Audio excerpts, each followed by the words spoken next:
লেখা, তুই অযথা চিন্তা করছিস। তোর পরীক্ষা যথেষ্ট ভালো হয়েছে, এ বিষয়ের প্রিপারেশনে মন দে। আমি পারছি না ভাবি, সব কেমন এলোমেলো লাগছে।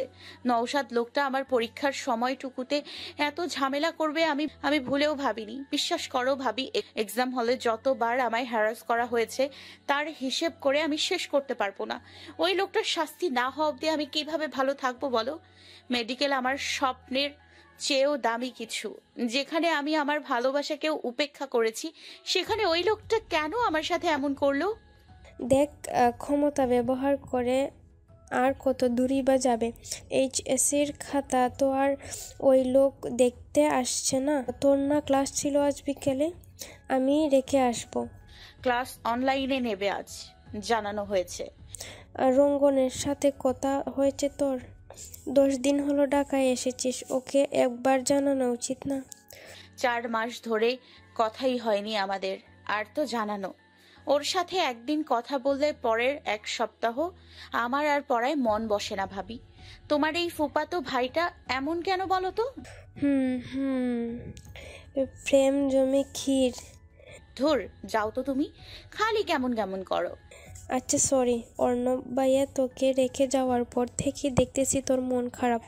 বাদ দে তো আমার চাচার কথা, ওই লোক মানুষের কাতারেই পড়ে না। এত সহজে তো ছাড়বো না ভাবি। ওনার শাস্তির ব্যবস্থা না করে আমি এসেছি ভেবেছো? সময় আসলেই বুঝতে পারবে। আচ্ছা বুঝেছি, ফালুদা বানাবো ভাবছি, তুই বসে থেকে পর, আমি বানিয়ে আনছি। সাথে চলে যেতেই চিত্রলেখার মন আবারও খারাপ হয়ে গেল। ঢাকা শহর তার মোটেও ভালো লাগছে না, কেমন যেন দম বন্ধ করা শহর। সেই পরীক্ষার আগে একবার সুভার সাথে কথা হয়েছিল, তারপর থেকে তারও খোঁজ নেই। রঙ্গনকে তো কল করার সাহসই পায়নি চিত্রলেখা। আগের কলে লজ্জা কাটিয়ে উঠতেই বোধ হয় তার বছর দেড়েক লাগবে আরও। চিত্রলেখা চোখ বন্ধ করলেই নওশাদ লোকটার কুৎসিত চেহারা ভেসে ওঠে। এমন একটা পরীক্ষা যায়নি যেখানে পরীক্ষার হলে তার পাঠানো লোক এসে চিত্রলেখাকে মিথ্যা অপবাদ দিয়ে এক্সপেল করার চেষ্টা করেনি। একমাত্র সেই জানে কোন যুদ্ধে সে নেমেছে। নওশাদকে তো সে ছাড়ার পাত্রী মোটেও নয়। নিজের শহর ছাড়ার আগেই সে সব বন্দোবস্ত করে এসেছে, এখন শুধু সময়ের অপেক্ষা। সময় জিনিসটা ইদানিং চিত্রলেখার সাথে শত্রুতায় মেতে উঠেছে। মেডিকেল পরীক্ষার সময় আর মাত্র কয়েক মাস। আগামী 40 দিনের মধ্যে বোর্ডের রেজাল্ট আসবে, তার 1 মাস 1.5 মাসের মধ্যে মেডিকেল এক্সাম হবে। সরকারি সিদ্ধান্তে নাখোশ হয়েও লাভ নেই। চিত্রলেখা জানে সে এক অভাগা ব্যাচের স্টুডেন্ট। এখন সময়কে দোষারোপ না করে তাকে যথাসাধ্য প্রস্তুতি নিতে হবে। অনলাইনে ক্লাস করতে বসে আজ খানিকটা বিরক্ত হলো চিত্রলেখা। আজকে এক নতুন টিচার ক্লাস নিচ্ছে, ফিজিক্সের ক্লাস চলছে, বুয়েটিয়ান টিচার সম্ভবত। তবে তার কথাবার্তার মাঝে চিত্রলেখার অদ্ভুত একটা অস্বস্তির রেশ বয়ে যাচ্ছে। চিত্রলেখা ক্লাস না করেই ডিসকানেক্ট করে বেরিয়ে এলো। তৎক্ষণাৎ মনে হলো ভুল করে ফেলেছে। মাঝ ক্লাস থেকে লিভ নিলে ব্যাপারটা আরো বেশি দৃষ্টিগোচর হবে, আর কোচিং থেকে অ্যালার্ট আসবে এবার। চিত্রলেখা নিজের কাজের উপর বিরক্ত হলো। পরিকল্পিত সবকিছু যেন এলোমেলো হয়ে যাচ্ছে। দীর্ঘ নিঃশ্বাস ফেলে ফালুদা খেতে খেতে আবার বই হাতে নিল। করতেছেটা কি এখন? পড়া ছাড়া আর কোনো কাজ আছে? তোমার ননদ পড়তে পড়তে পাগল হয়ে যাবে আপা। আমি বিয়ের আগে বউখানা হতে চাই না। রঙ্গন, তুমি এখনো বাচ্চাই আছো। আচ্ছা শোনো, কি? সামনের সপ্তাহে রবিবার, কি বলো তো? রবিবার? গাদা, ওই দিন তোমার প্রেমিকার জন্মদিন। কি? অবশ্য তোমাদের কৃপায় যত সময় পেয়েছি প্রেম করার, তাতে জন্মদিন জানবো ভাবলা কেমনে? সব খাটাস তোমরা। বেয়াদব, বড় আপার সাথে এইভাবে কথা বলে? আচ্ছা সরি, সামনের সপ্তাহে জন্মদিন তো। আচ্ছা ঠিক আছে, তোমার সাথে প্রথম জন্মদিনটা সেরা জন্মদিন হবে রমনার। আয় হায়। আহা আপা, লজ্জা দিও না। আমি রাখছি। তোমার ননদকে একটু কম পড়তে বলো। ডিএমসি সব সিট কি একাই দখল করতে চায়? গুণী জ্ঞানী বউ পাচ্ছ, শুক্রিয়া আদায় করতে শেখো ছেলে। আলহামদুলিল্লাহ। এখন তুমি একটু আমার বউয়ের খেয়াল রেখো আপা, আমি পরে কথা বলবো। আচ্ছা, আল্লাহ হাফেজ। সাথে কল কেটে দিয়ে হাসতে থাকলো। অবশেষে চিত্রলেখার জীবনে একটুখানি সুখের আভাস তো পাওয়া যাচ্ছে। রঙ্গন ছেলেটা মারাত্মক ভালোবাসে চিত্রলেখাকে। মানুষই বা কি বা চায় জীবনে? চিত্রলেখা তো সারা জীবন একটুখানি ভালোবাসে চেয়েছিল, একটুখানি নিখাত ভালোবাসা। সাথে মুচকে হাসতে হাসতে চিত্রলেখার ঘরের দিকে এগোলো। সারাদিন ধরে পড়েছে মেয়েটা, ঠিক মতো একটু গল্প তো করা দরকার। এই লেখা, ফালুদা শেষ করেছিস? ভাবি, অনেক সুন্দর বানিয়েছো। তোর তো ক্লাস ছিল, এখনো করলি না যে? আর বলো না ভাবি, আজ যে স্যারটা ক্লাস নিতে এসেছিল কেমন জানি করে কথা বলে। মানলাম স্যার ইয়াং, হয়তো আমাদের চেয়ে বড়জোর বছর তিনেক এর বড়, কিন্তু স্যার তো, তার কথাবার্তা যদি অতিরিক্ত ফ্র্যাঙ্ক হয় সেটা দৃষ্টিকটু না? হুম, তোদের সময় এটা বড্ড অদ্ভুত রে। এখন শিক্ষক হতে খুব বেশি নীতিবান হতে হয় না, তাই শিক্ষকরাও নিজেদের সম্মানের জায়গাটা ধরে রাখার প্রয়োজনীয়তা অনুভব করে না। তোদের জেনারেশনে তাল মিলাতে গিয়ে তারা নিজেদের সম্মানটুকু খুইয়ে ফেলছে। ভালোই বলেছ ভাবি। মিনিট 20 গল্প করলো চিত্রলেখা। মাথাটা ফাঁকা ফাঁকা লাগছে, মনে হচ্ছে অনেকটা ক্লান্তি যেন দূর হলো। এখন একটু ঘুমিয়ে শেষ রাতে উঠে আবার পড়তে হবে। ঘুমানোর জন্য টেবিল থেকে উঠতেই ফোনের মেসেজ টোন বেজে উঠলো। চিত্রলেখা বিরক্তিতে চকারান্ত শব্দ উচ্চারণ করলো। ঘুমোতে যাওয়ার ঠিক আগ মুহূর্তে ফোন বেজে ওঠার মতো কর্কশ কাকের ডাকও নয়। চিত্রলেখার মাঝে মধ্যে ইচ্ছে করে ফোনটাকে ব্লেডারে ঢুকিয়ে একদম গুরু গুরু করে ফেলতে। প্রচন্ড বিরক্তি নিয়ে ফোনটা হাতে নিল। চিত্রলেখার ফোনে হোয়াটসঅ্যাপ ছাড়া কিছুই রাখেনি। হোয়াটসঅ্যাপে এসেছে মেসেজ ওপেন করলো সে। আসসালামু আলাইকুম আপু, তুমি আজকে আমার ক্লাসটা করোনি? কোনো অসুবিধা? আসলে আমি স্টুডেন্টের সাথে খুব বেশি ফ্রি, কোনো সমস্যা থাকলে দয়া করে আমাকে জানিও। মেসেজটা পড়ে চিত্রলেখার মাঝে বিশেষ কোনো ভাবান্তর দেখা গেল না, তবে চিত্রলেখা বুঝতে পারল যে সে বোধহয় অযথাই ভুল বুঝেছিল লোকটাকে। চিত্রলেখার নাম মনে রাখার চেষ্টা করলো স্যারটার, বোধহয় আহাদ স্যার। চিত্রলেখা বুঝতে পারল না রিপ্লাই করবে কি করবে না, আর রিপ্লাই করলে বা কি রিপ্লাই করবে। বাড়তি ভাবনা চিন্তা এবং ফোন উভয় রেখে চিত্রলেখা ঘুমিয়ে পড়ল। পরের দিন সকাল 9টায় ক্লাস আছে কোচিংয়ের। 9টার ক্লাসের কথা ভেবে 8:30টায় বেরিয়েছিল চিত্রলেখা, কিন্তু ঢাকার জ্যাম তাকে ঠিকই 10 মিনিট লেট করালো। প্রথমে আবার সেই আহাজ স্যারের ক্লাস। 10 মিনিট পর ক্লাসে ঢোকার পারমিশন চাইছে সে। কত জোড়া চোখ যে তাচ্ছিল্যের দৃষ্টিতে তার দিকে তাকিয়েছে তা অনুভবও করতে চায় সে।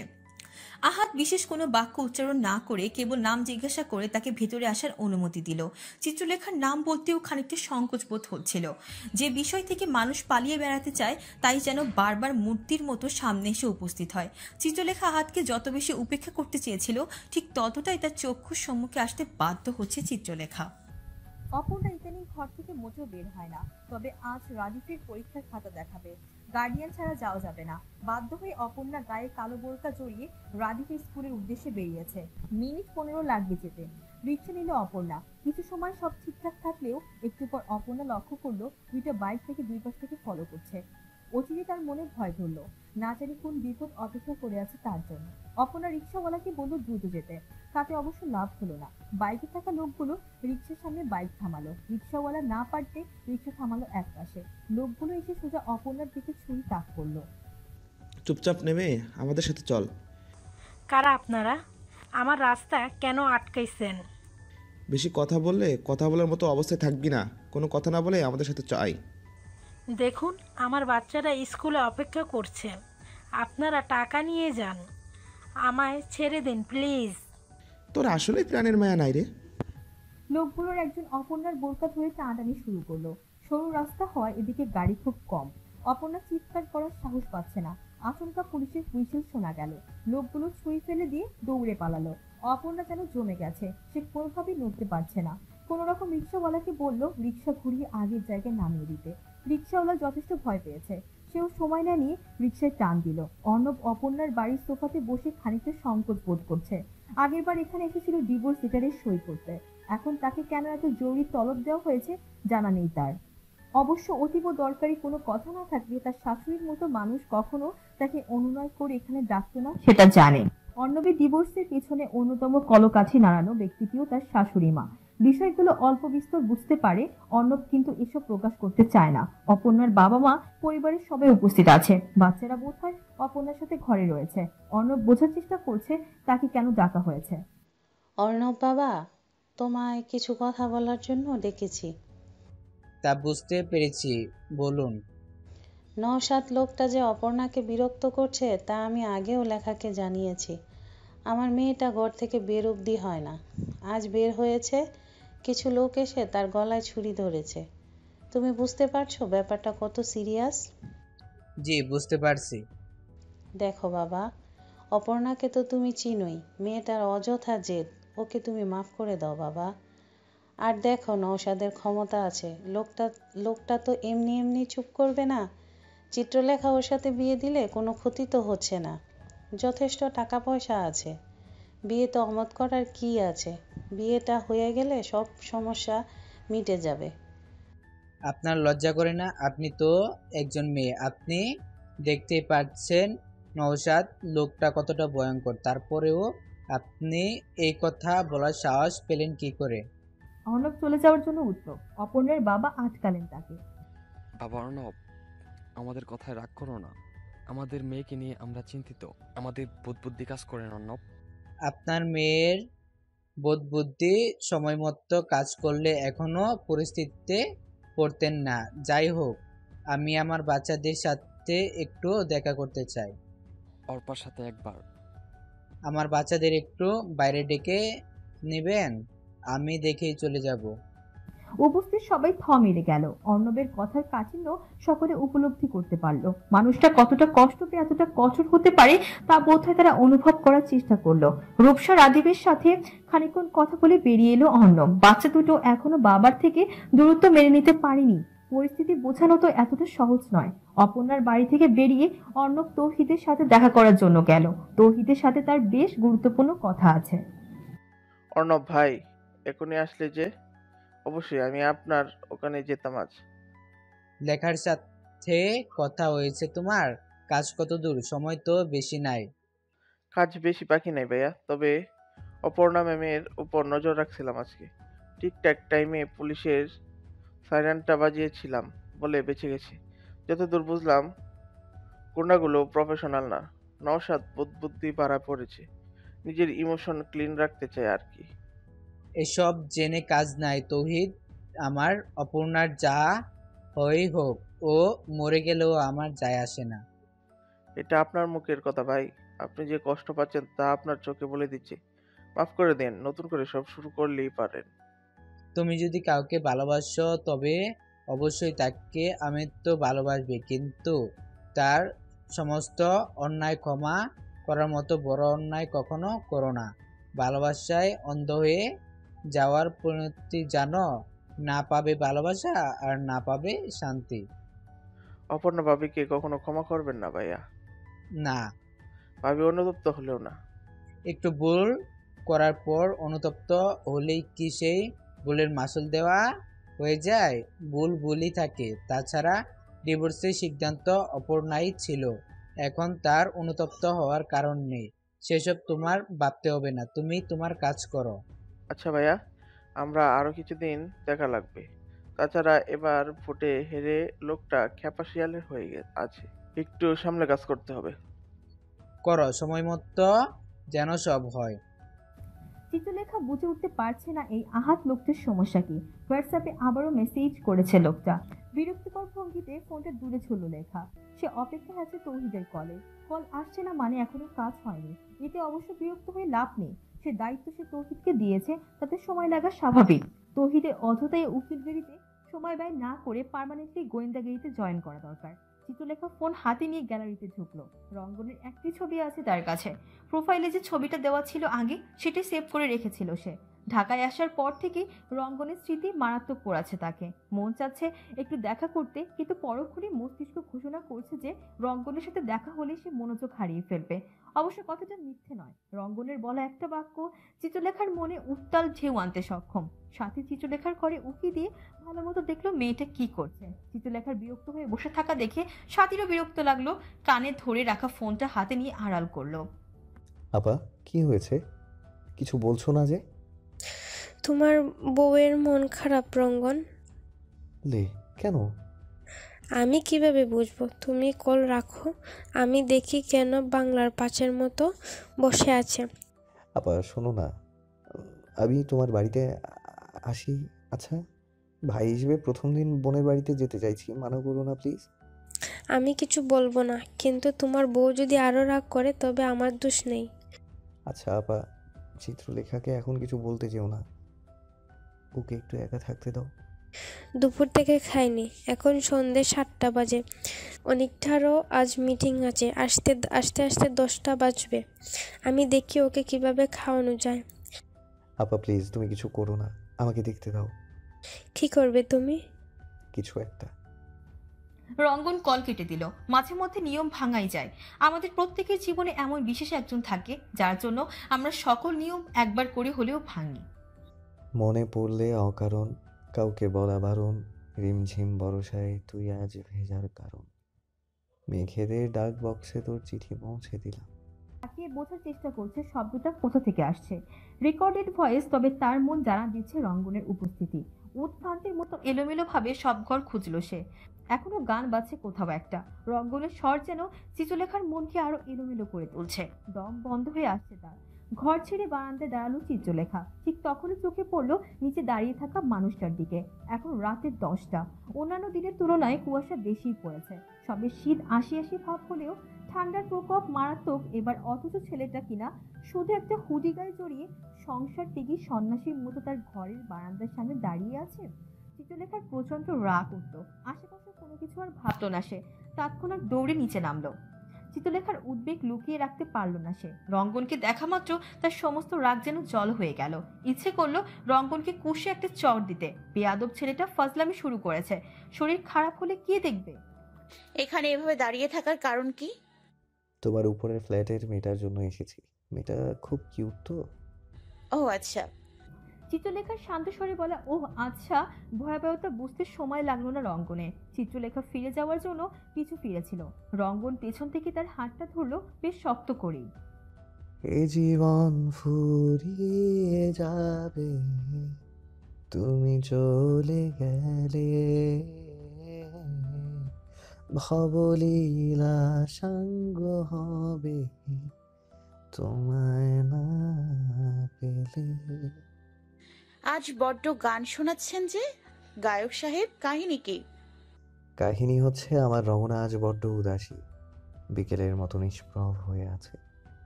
তার একটু রমণের প্রয়োজন। ও আচ্ছা। অনেকগুলো আচ্ছা। আমি জানি তোমার পড়াশোনার অনেক চাপ এখন। আমি সময় বেশি নিব না। আমাকে শুধু 5 মিনিট সময় দিতে আপত্তি আছে? আপত্তি করলে কি আপনি শুনবেন? না। তবে আমি চাই তুমি আমাকে অনুমতি দাও তোমার মন ভালো করার। অনুমতি দেয়া হলো। রঙ্গন পকেট থেকে বেলি ফুলের গাছটা বের করলো।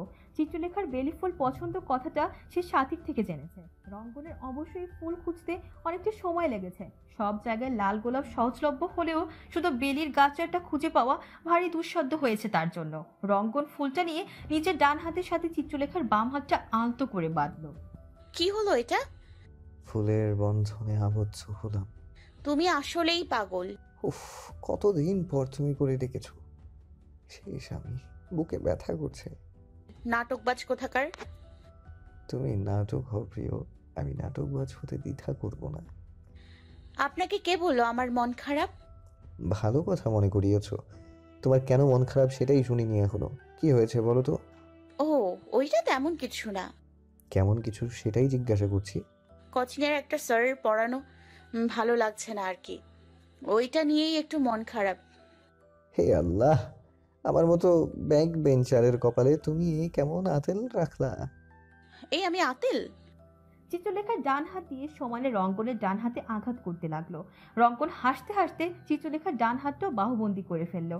ফাঁকা রাস্তায় হেডলাইটের অল্প আলোতে রঙ্গনের চোখে দুরন্তপনা দেখলো চিত্রলেখা। এই দুরন্তপনা যে কতদিন তাকে পড়তে বসতে দিবে না তা উপলব্ধি করতে চাইছে না চিত্রলেখা। এ চাঞ্চল্য উপভোগের করতে ইচ্ছা করছে তার। রাস্তার অপর পাশে পেরিয়ে অল্প দূরত্বে একটা পার্কে লেকের ধারে বসলো দুজন। চিত্রলেখা এক হাত এখনো রঙ্গনের হাতে বন্দি। আমার যাওয়া উচিত, ভাবি চিন্তা করবে। আপা জানে তুমি এখানে এসেছো? ভাইয়া তো জানে না, ভাইয়া রাগারাগি করবে। অপেক্ষা জিনিসটা এতটা কষ্ট দেয় কেন বলো তো? আমি চাইলেও কেন তোমায় হুটহাট দেখতে পারবো না? খুব কাছে থেকেও কেন কাছে আসতে পারবো না? অন্তত এক প্রহর কেন কথা বলে কাটিয়ে দিতে পারবো না? আমি তোমার বিরহে পড়ছি রমনা। তুমি জল হয়ে এসে শীতল করো এ দহন যন্ত্রণা। বিরহ কাব্য শিখিয়ে দিয়েছে। আচ্ছা 5 মিনিট তো শেষ, চলো তোমাকে রেখে আসি। রঙ্গন চটজলদি উঠে পড়লেও চিত্রলেখা আলতো করে রঙ্গনের টি শার্টের কোনা আঁকড়ে ধরল। চিত্রলেখার চোখ জোড়ানো যেন বলছে না গেলে হয় না। রঙ্গনের বুকে তৎক্ষণাৎ ঝড় বয়ে গেল। মেয়েটার কতভাবে ঘায়েল করবে তাকে। রমনা, তোমার চাহনি আমায় যেভাবে মাতাল করছে, তাতে যদি আমি কোনো ভুল করে বসি তবে তুমি আগামী কতদিন যে পড়াশোনায় মন দিতে পারবে না তা আমিও জানি না। আপনি এতটা নির্লজ্জ কবে হলেন? তোমার প্রেমে পড়ার পর থেকে। রঙ্গন হাসতে লাগলো, যেন সে বড়সড় কোনো ডিবেট জিতে গেছে। চিত্রলেখা মুগ্ধ হয়ে সে হাসির দিকে চেয়ে রইল। এই হাসির স্নিগ্ধতা পরিমাপযোগ্য? মোটেও না। এই হাসি চিত্রলেখার কত রাতের ঘুম কাটতে চলেছে তা সে নিজেও অনুধাবন করতে পারছে না। ভাইয়া এখনো আসেনি ভাবি?